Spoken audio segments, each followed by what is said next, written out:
工程歷時8年嘅中九龍繞道油麻地段，下星期日就會正式通車。呢段繞道全長4.7公里，其中3.9公里係隧道，採用雙程3線分隔車道，連接住西九龍嘅油麻地交匯處至東九龍啟德發展區同埋九龍灣，將會成為6號幹線嘅一部分。預料喺繁忙時間，九龍灣至油麻地嘅車程可以由大約半個鐘縮短去到大約5分鐘。自2018年參與工程嘅路政署高級工程師潘嘉欣話，工程最大嘅挑戰莫過於此。全長呢個走線咧，其實咧嗰個最大嘅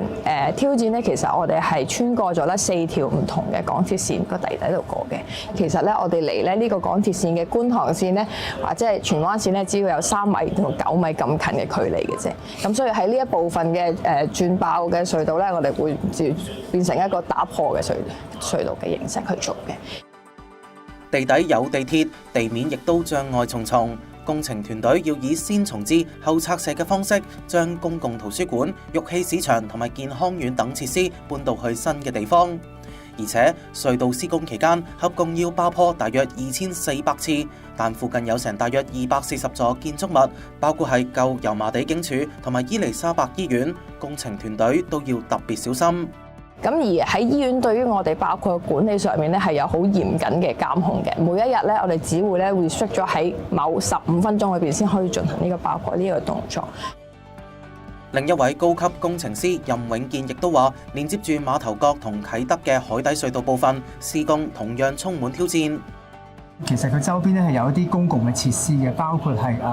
煤氣公司嘅運輸碼頭啦，同埋我哋九龍城嘅渡輪碼頭嘅。咁咧興建呢一個海底隧道嘅時候咧，我哋唔想影響到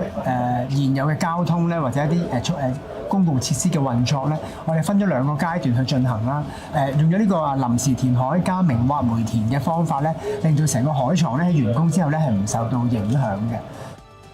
隧道仲採用咗新嘅照明同埋通風設施。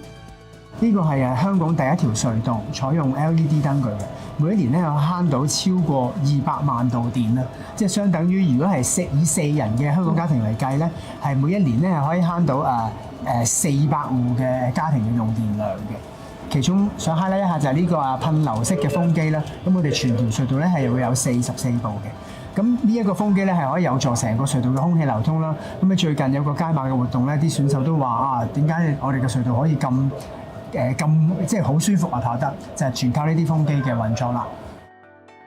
為咗保障日後嘅行車安全，繞道嘅隧道部分安裝咗超過120個閉路電視鏡頭，覆蓋住隧道每個角落，等管理人員可以迅速應對突發事件。